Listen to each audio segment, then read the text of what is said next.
Okay, thank you very much for inviting me to speak here.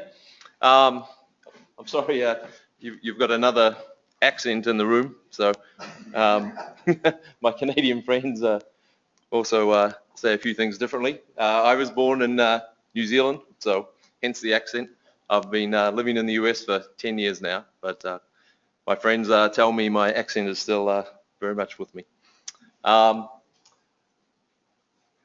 A little bit about me. I was obviously born and raised in New Zealand, grew up on a mixed cropping farm, which is sort of a diverse farm that has some amount of intensive cropping on it and then blended in with animals and basically you move your sort of cropping sort of fields around and integrate it with pastoral farming and basically that's sort of the way I grew up. And after graduating high school, I went to the local agricultural university and graduated with a degree in ag science. I guess my first job in the agricultural industry was with a vegetable seed multiplication company based in the South Island of New Zealand. And I worked there for a little over 13 years before moving back here to the US. So now I've accumulated 20 years of experience in vegetable seed production. Not all of that has been obviously focused on organic. Largely it's conventional agriculture. A little bit about the company I work for now. So officially I'm the regional production specialist for Enza Zaden, looking after our production activities in the United States. Enza Zaden is basically an international vegetable seed breeding and production company. It was founded in 1938. And it's a little bit interesting. I mean, the way that it was founded, it was very much like a lot of you, starting your businesses now. So it was, the owner basically saw a need for the local farmers to get higher quality seed, and basically the company's grown from there. Now we are Enza Zaden is one of the 10 biggest vegetable seed companies in the world, and a good point I wanted to make was about we have a non-GMO policy, so all of our breeding does not involve the use of GMOs. What we do, so obviously we're focusing on producing vegetables for growers to use and sell into the various markets and industries around the world. So our breeding efforts are focused mainly on a small number. We're not trying to do every single vegetable species in the world. Our most important crops are tomato, sweet pepper, lettuce, cucumber, spinach, and melon, and onion. I was very interested in the way the onion looked in British Columbia. If that is your onion seed crops, I think I need to go up to British Columbia and see how that goes. Moving on. A few facts and figures. So basically our company is still a family-owned business. It is independent. We're not owned by a corporation. Basically it's two families own the company. We have over 1,500 employees worldwide. The three biggest areas, I guess, of our employees is in the Netherlands, where our headquarters is, and in Spain, and I think in the US we might be coming pretty close to being now the third largest area of employees. We have research stations, throughout the world, and basically the idea behind that is to develop the vegetable varieties sort of on a local level, and so that they can be used, for the local growers and specializing in those markets. A few other sort of key notes about the company. We put over 30% of the turnover of the company is reinvested into research and development. So basically we're very much into creating maybe the next variety that we'll sell in 4 or 5 years time. That has to be thought up and bred and selected now. So a lot of our turnover is invested back into R&D, and actually over 50% of our employees are focused on the R&D side of our company. We have research stations around the world. So you sort of see our sort of R&D, commercial and production stations. And yeah, I think we cover the world as best we can. Always we're looking for new opportunities and potentially growing the business. One of the reasons that we're here, obviously, is to talk about organic seed. So one of the companies that is owned by Enza Zaden, a subsidiary company, is Vitalis Organic Seeds. It was founded in 1994, and Enza became a partner in '98. And we took over full ownership back in 2012. Vitalis, is specialized in organic, vegetable seed production and also plant breeding. So we have a very close relationship between our breeders and R&D and Enza and Vitalis, but basically Vitalis certainly puts the finishing touches on our organic seed varieties that we select and bring into the market. Vitalis is certainly very active here in Canada, the US and Mexico. I believe we have about 150 varieties, although maybe Tone's trying to cut that back, Erica, I'm not sure. And we work in over 30 different types of vegetable and culinary herbs. So why are we here talking about scaling up? I guess I pinched some slides off Erica. So just to show you sort of how big, the organic industry is.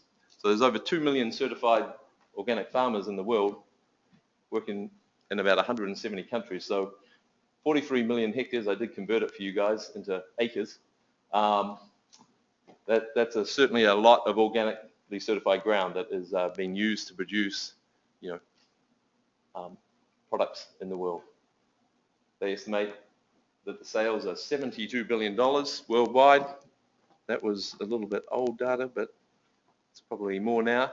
The countries with the most organic land, and I'm a little surprised at this, having lived in Australia for a year, but Australia at 17 million hectares, by far the most organic land, and I would almost certainly think a lot of that, I would almost question that data, but I would think a lot of that is organic cotton, so maybe not so applicable to us in the vegetable world.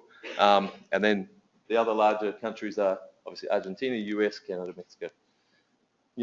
In the last 15 years, the amount of organically certified ground has tripled, which is incredible. But a little bit focused on the US. So obviously sales in the US at 39.1 billion produced off the organic ground. Just fruit and vegetables, 13 billion. And now we're talking, about 10% of the fruit and vegetables consumed in the US are organic. And I mean, every day you see more and more information coming out about people, enjoying the organic experience and being interested in paying more for organically produced food that tastes better and obviously doesn't have any sort of risk of pesticide residue on it. This is the organic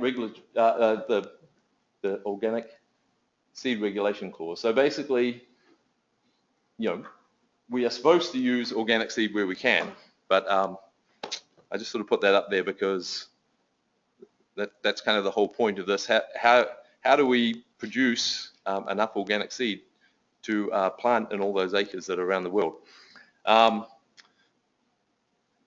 So I did this little sort of calculation here. If we assume that 25% of that organic area, the 100 million acres, was basically put in organic baby leaf spinach, that'd be about 25 million acres, and the sowing rate per acre of baby leaf spinach is 3 to 4 million seeds. So you end up planting about 55 pounds of spinach seed per acre. You actually need nearly 1.5 million pounds of spinach seed. And if you convert that back to how many pounds per acre you typically get on a seed crop, you need nearly 1 million acres of organic spinach seed production in the world to be able to achieve that. So, and then another consideration is, if you look in Washington, to be a successful spinach seed grower, you need basically a 10 to 20 year rotation to avoid fusarium infection, basically killing your spinach plant. So, you know, when you start adding things in like that, like crop rotation, you know, the amount of acres that you need to, you know, of certified ground to rotate in, you know, balloons out to 10 to 15 million acres. So I guess the lucky thing is we don't only eat spinach, so don't quite need that many acres. But you know, we certainly do need or do use a lot of spinach seed, you know, especially here in the US. And you know, my best estimate of how many acres of organic spinach production there is in the US is probably less than 100 acres in the Pacific Northwest. And talking to, you know, my colleagues in Europe, you know, we are producing probably less than 30 acres in Denmark, which is the biggest spinach production location in the world. So, you know, what do people do to fill the void? They obviously use conventional seed. So, I think the point of this is that there basically needs to be a lot more emphasis on organic seed productions, and you know, that I think really is going to come with, you know, larger scale in the operations, because seed production can never be 100% of your land area, because basically you need to rotate. So yeah, but clearly the need for you know, for more specialized organic seed producers, both here in the US and Canada. So what can we do? In California, we're working closely with organic seed producers and third-party production companies, you know, to produce organic seed. Presently, we're doing lettuce, onion, parsley, basil, and dill in California. The crop species basically determines where you can grow things. So I would not try to grow too many, you know, organic, you know, radish productions in California. Apart from the outcross risk, you know, it's just too hot a climate there. So you know, much more suitable for here in Oregon, although you have the wild radish risk up here as well. So you certainly have to place these things sort of where they are. So that's why we have the crops that, you know, are on that list. One of the points I definitely wanted to make, that when you really do upscale, you know, the organic grower doesn't have to, you know, basically bear all that burden of investing in every single piece of infrastructure. What you'll find is that there's a lot of, you know, conventional third-party production companies and companies like ourselves who have much of that equipment and much of that infrastructure. So you don't have to sort of go it alone.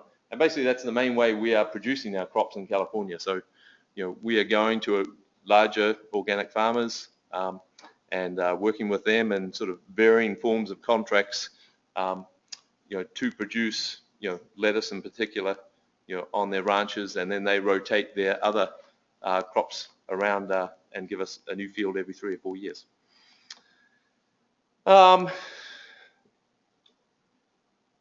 We certainly have managed to increase our organic seed production in California over the last 7 years. So when I first started, we had about 5 or 6 acres of organic seed production. I think it was only lettuce. And now in 2016, we're producing over 80 acres, and that is all the crops I listed on the other page. I don't think it's for everybody. I'll go through a few photos just to outline how some of our operations work. But you know, it certainly takes a little bit of time to work out the crops that work in certain areas and the techniques required to be successful and reliable. But the goal is, you know, to basically make seed production a profitable activity, you know, for the grower. Otherwise, this will be a one and you're done kind of operation. So generally, I prefer to transplant crops. You'll see a few photos later on where we're direct sowing. So this is transplanting an organic basil crop. So while the transplants are growing in the nursery, we can fallow the ground, pre-irrigate, get some weed emergence, and you know, basically minimize the amount of labor we're going to need later to hand weed that field and everything like that. So that crop there, for instance, we probably spent less than $60 an acre hand weeding that field, you know, by using transplants. Um, you do need some equipment, but much of this equipment the growers already have, for cultivating. This is an hybrid onion seed crop that we're producing. The little rows of male way behind the female there in this particular field. But a lot of the equipment is already on the ranches and stuff for growing the other productions. A point I wanted to make: unfortunately, when you grow organic seed crops, you do get to a point where you cannot go back into the field without sort of causing some physical damage to the plants in some things. So like this is a hybrid onion seed crop, and you'll see there's a few weeds coming now. So basically from early flowering through to this is now late flowering and seed setting, you basically can't get into that field. There's bees flying around in the field, and there's it's easy to knock over the seed pipes. So unfortunately, you cannot guarantee that you're not going to have some other weeds grow in your field. So that's certainly a consideration when you're talking about growing organic seed productions. These are some of our lettuce production fields. So this is produced from direct sowing, and basically when you do it this way, you're definitely committing a lot more manpower to hand weeding. So this field here was probably weeded 3 or 4 times, but with some pretty large crews in there, and I would think that costs more like $2,000 an acre to hand weed to that sort of standard there. This is the same field a little bit later on during seed production. Investments, we realized that growers who are growing or potentially could become seed growers are basically specialists in fresh production or certainly not seed production. So Enza is committed, and a lot of the other seed companies, third-party companies, to providing the kind of infrastructure that you need to get your seed harvested and thrashed. So this is a combine harvester that we would take to the grower's field and thrash their seed crop. Another huge expense, as you've seen from some of the photos earlier from Steve, you can spend an awful lot of money on seed cleaning. So typically the way our contracts are set up with growers is that they deliver us the raw seed from the field. We don't expect them to clean it to the standard that our final customers are going to receive that seed. So the contract basically involves us making the final processing. So those are the basic steps that we would take. Basically the seed is cleaned over an air screen, which is basically a very fancy way of doing it with the fan and some screens. And then we put them over a gravity table, and we may choose to color sort them. So I've got a few photos of this kind of equipment. So this is an air screen separator. So basically the good seeds going into the white bin. I don't know if I have a pointer here or not. So the good seeds going in there, and then this is the waste. So this is material that's either bigger or lighter than the target crop. This is an onion crop. So it's going in very dirty, and all this material is removed. Then it goes onto a gravity table. So same sort of thing as the fan. It basically, the gravity table has a series of fans blowing up to sort of lift the seed up a little bit, and then the light material moves down to the sort of light end of the gravity table, and basically you get some pretty clean looking seed. And then we have a fancy color sorter to remove all of that seed. So basically you end up with pure sort of clean product here that basically is going into the final bag. So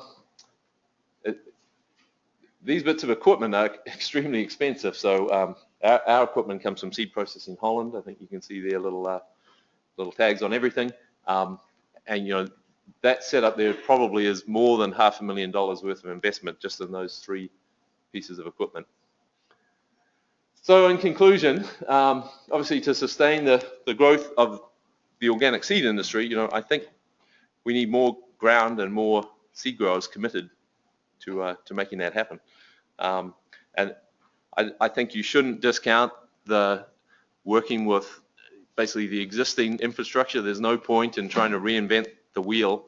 A lot of experience and equipment is already exists with third-party seed production companies and companies like ourselves. So you don't have to do this all on your own.